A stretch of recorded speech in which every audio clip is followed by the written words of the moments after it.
This is a fan-generated show. If you would like to support us, please go to jamieglazov.com, and also don't forget to subscribe to our YouTube channel. All your support is greatly appreciated. Good evening. Welcome to the Glazov Gang. Tonight, a very special program on the halal certification, the unpalatable truth. With us this evening is Kirralie Smith. She's the president of halalchoices.com.au. What an honor and a privilege to have Kirralie Smith on the program. Kirralie, welcome. Thank you, Jamie. Thank you. And just so our audience knows, you are speaking to us this evening from Australia, correct? Very correct. Right. And it's evening here. And is it early morning there? Well, what is it there? It's mid-afternoon tomorrow for you. I'm already on Thursday afternoon. And is it hot or cold in Australia right now? Well, it's the middle of winter. It's a little bit cool, but it's actually a beautiful winter's day today, very mild. Okay, and our American audience should be very excited because I have a Canadian accent and you have an Australian accent. That's right. Right. Okay, well, moving on to the serious issues of our time, Kirralie, you made a very powerful and also frightening documentary, which all of the Glazov Gang audience should watch, Halal Certification, the Unpalatable Truth. Let's just start in general here. Why did you make this documentary, and what is it about for our audience to know? Sure. Well, I could go back a long way, but basically I have a Bachelor of Theology, which, you know, obviously sparked an interest for me in world religions. So for about the last 20 years or so, my husband and I have had a great interest, particularly in Middle Eastern politics and the way Islam and Christianity have interacted. But over the last few years, obviously, we've seen that encroachment of Sharia into all Western nations, and that's been of great concern to us. At a conference I went to in 2010, the speaker, Dr. Mark Dury, who I think you may have had on your show program before, he spoke about the possibility that halal certification fees are funding extremists. Now, I'm a hobby farmer, a housewife, a mother, and I do the shopping. And that sparked my curiosity to think, well, what is this halal certification? Why am I paying it? How much am I paying? And I had a few questions. So I started doing a lot of research just by simply calling companies and Googling halal certification.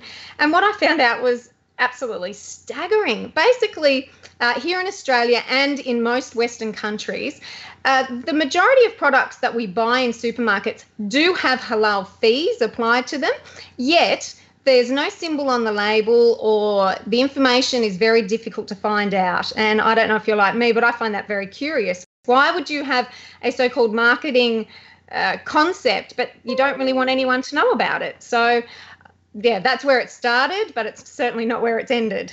Right. And just for our audience, briefly tell us, what is halal? What does it mean? Sure. Halal simply means permissible or lawful under Sharia.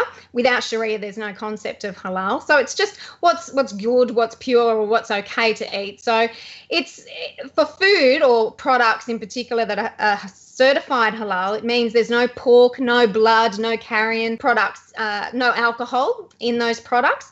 But it's gone way beyond that. Things that are naturally halal are now, companies are now paying fees to state that that's now halal certified, which I just find absolutely absurd and ridiculous. Okay, so just a sec. So this is not Iran, this is not Pakistan or Saudi Arabia, this is Australia. And when you go to the supermarket, there's food, and it's packaged basically saying this is Sharia approved and you can eat it.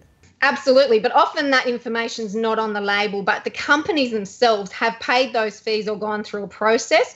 Right. Most of our meat, not just in Australia, but in the US, in Canada, in the UK, in many European countries, most of our meat has been subject to halal slaughter, which can be, depending on the country, quite cruel in its method. There's religious rituals applied to that. And then, of course, the fees go to the promotion of Sharia in Western nations. So in other words, halal certification in Australia is actually being funded by Australian citizens, in part when they're buying this food to eat without them even knowing, and then these funds go to promoting Sharia. Absolutely. Without the consumer's knowledge or consent. That is correct, Jamie. And most of us, when we find that out, are quite infuriated by that. We live in a free and democratic society where, look, it's one thing for a Jewish person to eat kosher or an Islamic person, a Muslim person to eat halal, but to impose that upon every consumer, it's not on. It's not right. It's anti-democratic. So you looked into this and you ran into corruption, bribery, lies, all kinds of, this is weird stuff, because who's doing this? Who's behind it? Who's cooperating? So just share with us a little bit of the stumbling blocks you ran into, and also a little bit of this surreal Kafkaesque world. Well, I have to be careful here, Jamie, because I've already gone through a 2-year court battle because of things that I've said about halal certification. But in general terms... Just wait. But so just in general, what did you get in trouble saying? You don't need to repeat anything. Just in general, why was there a court case? You said something that violated Sharia, or... Well, there was a particular person that didn't like what I said about halal certification and the possibility of corruption and the funding of extremism. Okay. All right. So just in general, what can you say now safely in terms of this very strange world operating behind the scenes? Sure. Well, look, I'll say to you, even we did have a Senate inquiry here in 2015, and in that, even halal experts gave evidence at the hearings, and they agreed that there is actually a lot of fraud and corruption going on with this industry. It is not regulated. There's a lot of intimidation, price gouging, monopolies that is happening, where halal certifiers are approaching companies or dealing with companies, but they're putting very excessive pressure in some ways to become halal certified. Some countries will only accept one particular certifier and not another. It's very complex, the system, but it's very unregulated. So there's a lot of opportunity to exploit. Companies in Australia in particular, and I'm assuming it's similar around the world, where they don't want to be accused of being racist bigots, so they hand over the fees, completely ignorant of the fact that most of their products would be purchased by a Muslim consumer anyway. So there was a Senate inquiry into all of this, and they did find this to be true and that it's a serious problem, correct? They did. It was bipartisan. So both the government and the opposition in our country came to the conclusion that, first of all, we need much clearer labelling so consumers can have a choice of whether or not they want to fund the promotion of Sharia by purchasing halal certified goods. They also found that it was an unregulated mess, that there was price gouging and other questionable practices, and that more regulation is required. However, when the Senate handed down those recommendations, the government has since gone very quiet and tried to sweep it under the carpet. But unfortunately for them, both myself and a number of other politicians now, we're just refusing to let it go, because consumers want these regulations to be implemented. And more than that, we have our large meat exporters in this country who feel that the profiteering and the halal practices are very prohibitive to their businesses, and they want these recommendations implemented as soon as possible as well.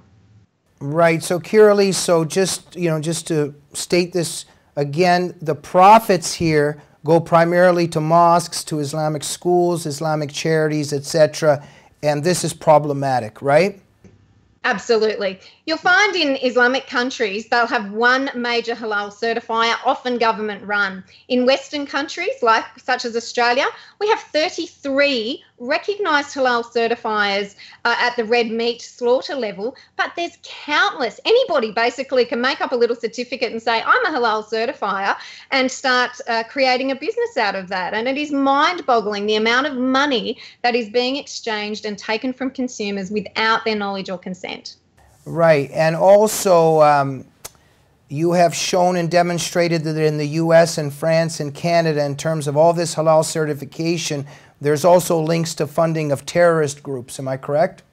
Correct. So in the US, back with the Holy Land, sorry, for a moment, it's escaped me the exact term, but the Holy Land Foundation, There was an unindicted co-conspirator, which was one of the halal certification organisations in the US. In Canada, one of the major halal certifiers was found to be funding, I think it was to the tune of almost $15 million that went to Hamas. And in France, more than 60% of all halal certification is controlled by the Muslim Brotherhood. Here in Australia, it's primarily run. There's private businesses, but there's also a lot of Islamic associations that are running this halal certification, what I call racket, and they're raising a lot of money that is going to, as you said, the mosques, the Islamic schools, but more importantly, the Islamic charities, which our authorities here in Australia have identified that Islamic charities are one of the main 3 conduits for funding extremists and terrorist activities, both here and overseas. Kirralie, you know, we see this very frightening development in Canada in terms of the move towards Sharia. What's happening in Australia? There's also an Islamization, and obviously in terms of everything that you're saying, you know, there's a surrender to Sharia taking place, correct? It is taking place. Thankfully, we're not yet as far down the track as where Canada or the UK might be. There are a lot of people here in Australia watching what's going on in those countries and very alarmed at what's happening.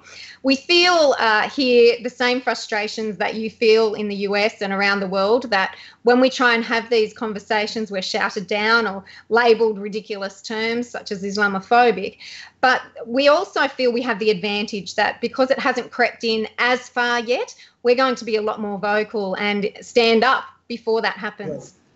Okay, we got to go. So let's just summarize this, let's say under 45 seconds to synthesize the argument here. If a person said, Kirralie, halal certification, it's benign, it's not a big deal, what are you worried about? What would you say? That I don't want Islamic religious fees and practices imposed upon me without my consent or without my knowledge, that I have a right to determine where my money goes. Okay. For those of people who are watching this show and have become inspired by you and they want to help you, where do they go and what can they do? Well, the best place is kirraliesmith.org. So that's KIRRALIE smith.org. There's also halalchoices.com.au, and you can find lots of information or contact me through either of those websites. Fantastic. And please remind our viewers the title of your documentary and where they can watch it. Halal Certification, The Unpalatable Truth, and it's on both YouTube and Vimeo. And what kind of reaction are you getting for it? Great. It's look, it's one of those grassroots sort of viral movements. We've had tens of thousands. We're getting close to 100,000 views now. The Australian media, like most Western media, are trying to ignore it, but people are talking about it, and politicians. We've interviewed 2 politicians for the documentary, plus others are now speaking out. So we're confident that the government here in Australia will act, and we're hoping that it will also make a difference around the world. Kirralie Smith, thank you for everything that you're doing on behalf of freedom and liberty and trying to stop the Islamization of the West and of your country, Australia. Thank you for being so brave and noble. Thank you, Jamie. And I wish you the best. Thank you. Thank you very much. And thank you for watching the Glazov Gang this evening. Please make sure to remember that we're a fan-generated program. So if you like what we do and support us, go to jamieglazov.com and support the program. And please make sure you're subscribed to the YouTube channel of the Glazov Gang and talk other people into being subscribers as well. Good night.